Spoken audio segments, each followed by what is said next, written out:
Bom, gente, para terminar a aula de hoje, a gente vai falar sobre a crise do primeiro reinado. O que foi a crise do primeiro reinado? Na verdade, a gente vai falar sobre vários episódios que rolaram durante o primeiro reinado, que tiveram direta ligação com a abdicação de Dom Pedro I. Foram episódios que contribuíram diretamente para que ele fosse profundamente rejeitado e perdesse seu tanto apoio popular quanto apoio político. O primeiro que a gente vai falar deles agora é a Confederação do Equador. O que foi a Confederação do Equador? Se eu ver a data aqui, é 1824, é o mesmo ano da Constituição. Eu comentei para vocês, a Constituição de 1884 ela foi outorgada pelo imperador e antes disso ele dissolveu a Assembleia Constituinte da Constituição da Mandioca. E isso, não surpreendente, revoltou muita gente, porque a Constituição da Mandioca, como eu falei para vocês, ela dava muita autonomia para as províncias. Então a província de Pernambuco ficou completamente indignada com essa postura. Ela achou ela completamente centralizadora. Só um parênteses bem rápido, gente. Pernambuco, mais ou menos uns 8 anos antes, ele foi palco da Revolução Pernambucana. Foi uma terceira revolução separatista que aconteceu no Brasil. Eu contei para vocês sobre 2 revoluções separatistas. Houve uma terceira também. Eu não vou olhar naquela aula porque ela não acontece durante o período da mineração, ela acontece durante o governo joanino. Mas por que eu estou falando toda aquela rapidinho? Ela, diferente um pouco das outras duas, ela realmente conseguiu ser efetiva. Eles conseguiram tomar o controle da capital de Pernambuco por um tempo. Depois acabou sendo reprimida a revolta, mas anyway. Por que eu estou falando para vocês? Pessoas que participaram dessa revolução e esse ideal liberal, esse ideal separatista já era muito presente em Pernambuco. Então não é à toa que anos depois aconteceu outro movimento separatista, que foi a Confederação do Equador. Eu comentei, um dos motivos de indignação foi essa questão da outorgação da nova Constituição e do desmanchamento da Assembleia Constituinte da Constituição da Mandioca. Outra coisa muito importante foi isso aqui, ó, o imperador ele troca o governador de Pernambuco. Por quê? Na Constituição de 1824, eu comentei, ela era profundamente centralizadora, absolutista, era um liberalismo de fachada. Um dos poderes, uma das autonomias que o imperador tinha é que ele podia destituir, ele nomeava todos os governadores de todas as províncias. Ou seja, ele tinha autonomia para tirar alguém da província e pôr outra pessoa sem dar justificativa para ninguém. Ele podia fazer isso. E quando a galera começou a se revoltar muito por causa da Constituição, ele fez exatamente isso. Ele trocou o governador. E isso foi o estopim para se instalar a Confederação do Equador. O que era a Confederação do Equador? A população, quando ficou sabendo que o governador seria trocado, e seria trocado por alguém que apoia o Dom Pedro, o antigo governador obviamente era contra o centralismo político, a população não aceita o novo governador e institui um governo próprio, que é chamado de Confederação do Equador. Eles montam uma república provisória, usando a Constituição da Colômbia provisoriamente, só que Pernambuco não fez isso sozinho. Na verdade, quando ele instituiu esse território independente do Brasil, ele chamou os países do Nordeste junto com ele. Junto com eles foram Ceará, Rio Grande do Norte, Paraíba e Pernambuco. Esses 4 estados formaram a Confederação do Equador. Eles se juntaram e se independeram do Brasil. Outro movimento separatista no Brasil que também deu errado. O governo respondeu com muita violência e invadiu e arregaçou todo mundo. Detalhe importante, o começo do Brasil, ou seja, o Brasil ainda não tinha exército, uso de mercenários estrangeiros. Só que tem uma questão importante. Eu comentei para vocês a repressão e vários líderes foram executados. Um deles foi um cara chamado Frei Caneca. Ele era um dos 2 principais líderes dessa revolta. E ele era um cara muito popular. Ele era um padre que tinha muito envolvimento com movimentos liberais e tudo mais. E não só a morte dele, mas toda a violência que foi envolvida nesse episódio pegou muito mal para Dom Pedro I. Ele foi visto como um cara que não lidou bem com o conflito, ele foi profundamente descredibilizado. Ou seja, o primeiro grande movimento onde pegou muito mal para Dom Pedro. E qual foi o segundo? Esse aqui, Guerra da Cisplatina. Eu comentei para vocês que durante o período joanino, João IV, o pai de Dom Pedro I, ele invadiu a Cisplatina e tomou esse território para ele. A Cisplatina virou parte do Brasil durante o período joanino. Entretanto, a maior parte das pessoas que moravam na Cisplatina tinham mais conexões com o povo argentino.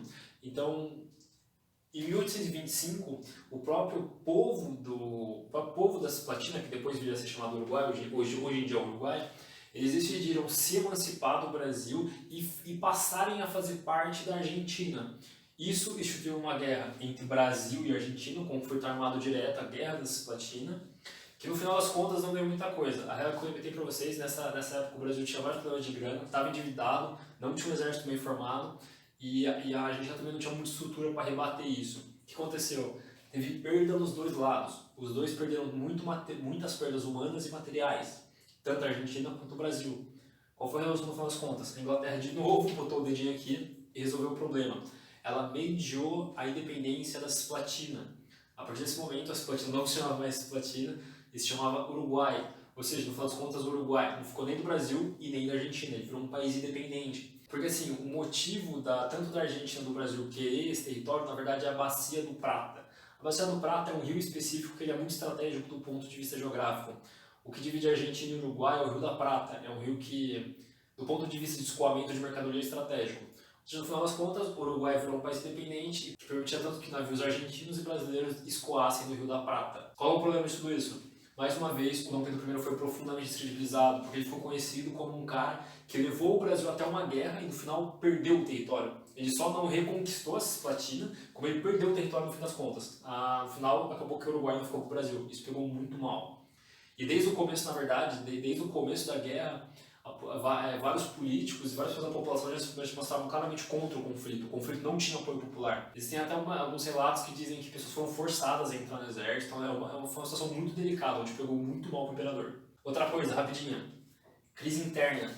O Brasil ele passava por uma profunda crise econômica. Comentei para vocês, depois do final do século XVIII, o comércio de mineração no Brasil entrou em declínio, começou a acabar o ouro de aluvião no Brasil.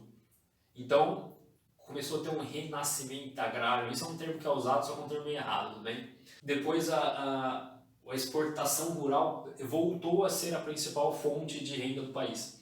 Só que nessa época em específico, o açúcar, que tinha voltado a ser a principal renda do país, estava cada vez mais em declínio no comércio exterior. Ou seja, cada vez mais se produzia menos dinheiro no Brasil.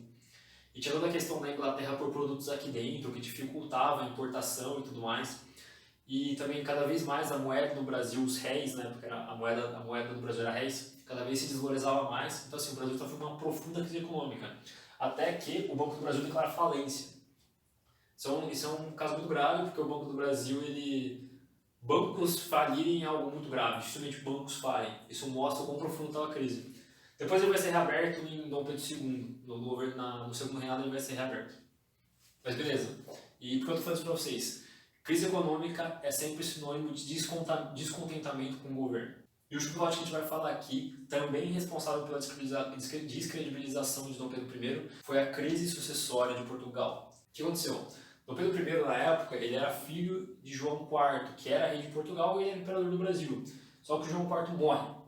E Dom Pedro I, ele era o filho mais velho de João IV, ou seja, mesmo sendo imperador do Brasil, automaticamente ele era herdeiro de Portugal. Ou seja, quando o João IV morre, o mesmo cara da época joanina, que estava aqui no Brasil, quando ele morre, o Dom Pedro I, ele vira tanto imperador do Brasil como rei de Portugal. Ele é as duas coisas simultaneamente. Só que é óbvio que isso pega muito mal no Brasil, porque existe um debate muito presente no Brasil, que era que, eu comentei para vocês que conforme o primeiro reinado acontecia, cada vez mais o Dom Pedro I se afastava do partido brasileiro e se aproximava do partido português, principalmente depois da dissolução da Assembleia de 1823. Acho que eu estou falando isso. Cada vez mais o Dom Pedro ficava com uma imagem que ele beneficiava os portugueses, beneficiava a antiga aristocracia portuguesa.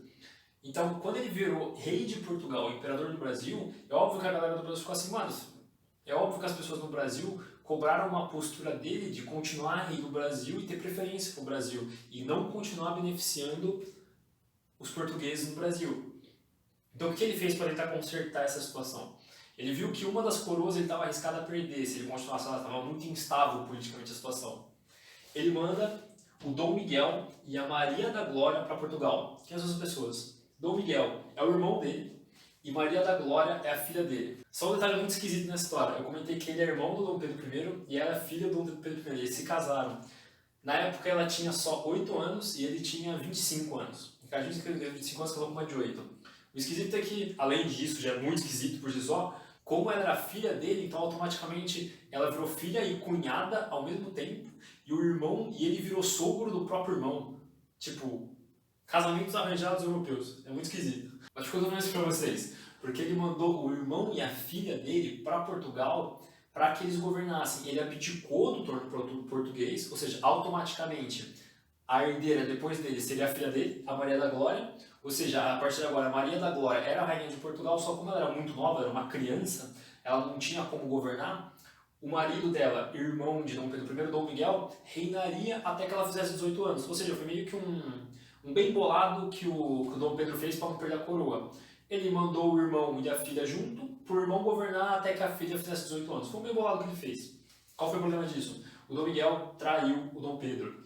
No final, ele se proclamou rei de Portugal, apoiado pela nobreza portuguesa, e roubou o trono de Dom Pedro I. Acabou mandando de volta a Maria das Glórias para cá. Isso forçou com que Dom Pedro intervisse militarmente em Portugal e fosse pegar de volta a coroa dele. Essa crise, toda essa treta, acabou causando mais uma vez um descontamento da população.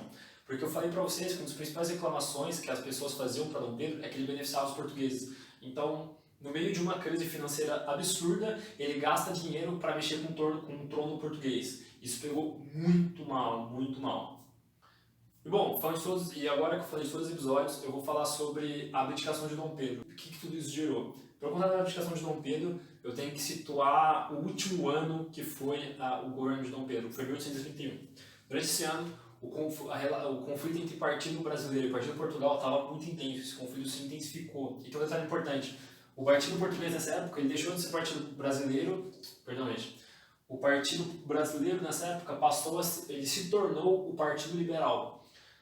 Em 1830, na Europa, vocês também vão ver isso começa com a história do Brasil, houve um avanço liberal. Por vários motivos, as ideias iluministas ganharam muita força de novo na Europa. E o Partido Brasileiro nessa época sofreu uma influência muito forte desse movimento na Europa. Então as ideias liberais ficaram ainda mais intensas. Ou seja, o Partido Brasileiro deixou de ser Partido Brasileiro e passou a ser o Partido Liberal. Lembrando, elite rural brasileira, extração de açúcar, beleza? Ou seja, como eu comentei para vocês, o Partido Liberal agora brigando com o Partido Português, essa treta foi cada vez mais intensa, essa instabilidade política foi cada vez mais presente nas relações. Sempre lembrando, o Partido Liberal contra o Imperador e o Partido Português apoiando o Imperador. Agora um evento muito importante que o vestibular também sempre pede, é um dos últimos eventos que marcam a abdicação do Dom Pedro I, que é chamado de A Noite das Garrafadas. Como que rolou isso? No último ano de governo de Dom Pedro, a situação estava completamente instável, as pessoas estavam muito contra o imperador, então ele decide fazer um passeio pelo Brasil, sair do Rio de Janeiro e visitar algumas províncias para tentar fazer uma média, fazer uma política para melhorar a situação. Ele vai para Minas Gerais, isso dá muito errado. Existe uma questão política que envolveu o assassinato de um jornalista de Minas Gerais. As condições do assassinato são muito questionáveis e as pessoas ligavam o assassinato desse jornalista a Dom Pedro I, porque ele era um opositor ferrenho do governo. Ele escrevia para um jornal e fazia o tempo inteiro uma tese crítica do governo. Então várias pessoas de Minas Gerais associaram o assassinato desse cara a Dom Pedro I, porque o assassinato estava diretamente ligado com pessoas que eram do Partido Português e tudo mais. Era uma ação política muito delicada. Então quando o Dom Pedro I foi para Minas Gerais, o assassinato dele era muito recente. Então as pessoas receberam muito mal Dom Pedro, tanto que as pessoas colocaram panos pretos na janela, tava todo mundo de luto. Eles não quiseram receber Dom Pedro I. Então depois disso, quando ele estava voltando para o Rio de Janeiro, ele obviamente estava completamente satisfeito com a situação, porque ele foi profundamente mal recebido em Minas Gerais.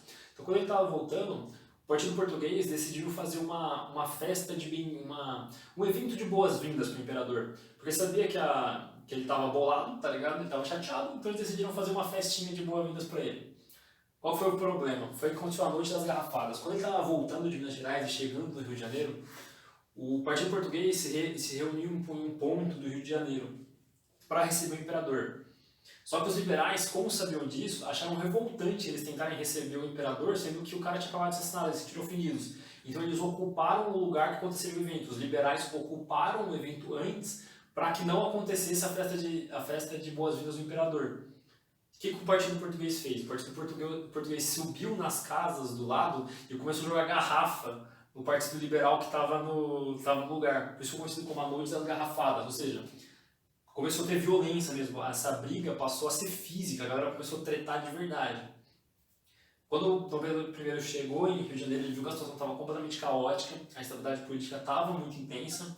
Então ele tenta dar um último passo ainda para tentar consertar as coisas. Ele cria o Ministério Liberal. Um ministério que era composto só por brasileiros, não podia ter português, para ter avanços liberais no Brasil. Esse ministério deu completamente errado, porque a instabilidade política estava tão intensa que o Dom Pedro I não conseguia mais dialogar com os liberais, não tinha como. acabou tendo um dizimento generalizado e ele desmancha esse ministro. Lembrando, poder moderador, ele faz o que ele quiser. Ele pode desmanchar ministérios da forma que ele quiser, ele é absoluto. E bom, quase como uma forma de chacota, ele cria o Ministério dos Marqueses, que era um ministério que logo em seguida, depois dele dissolver o liberal, ele monta esse ministério que era feito por pessoas muito próximas do rei, todas portuguesas. Isso causou uma revolta profunda na sociedade, todo mundo completamente indignado, em especial o Partido Liberal. E nesse momento em específico é interessante porque o Dom Pedro I ele perde oficialmente o apoio dos militares. Os militares agora passam a ser com o Dom Pedro I, principalmente por causa da coisa do Ministério dos Marqueses, pegou muito mal. Então essa situação, o Dom Pedro I viu que ele não tinha realmente mais saída, ele não tinha mais nenhum apoio político, cada vez mais o partido português era menos representativo e ele perdia espaço na política. Então, ele abdica do trono. O próximo, lembrando, a Constituição de 1924 dizia que o Brasil era uma monarquia hereditária, ou seja, o primeiro filho, homem de Dom Pedro I, ia assumir. Nesse caso, esse cara chamava Dom Pedro de Alcântara, que a partir de agora seria Dom Pedro II. Bom, gente, é basicamente isso. De primeiro reinado é basicamente isso. A gente falou sobre bastante coisa hoje. E é isso, gente. A aula de hoje é isso, essas 3 aulas mesmo. Volto a dizer, se vocês gostaram desse formato, que tudo deu uma mudada, dê um feedback pra mim, mandem suas dúvidas também. E é isso, gente. Muito obrigado. Beijo.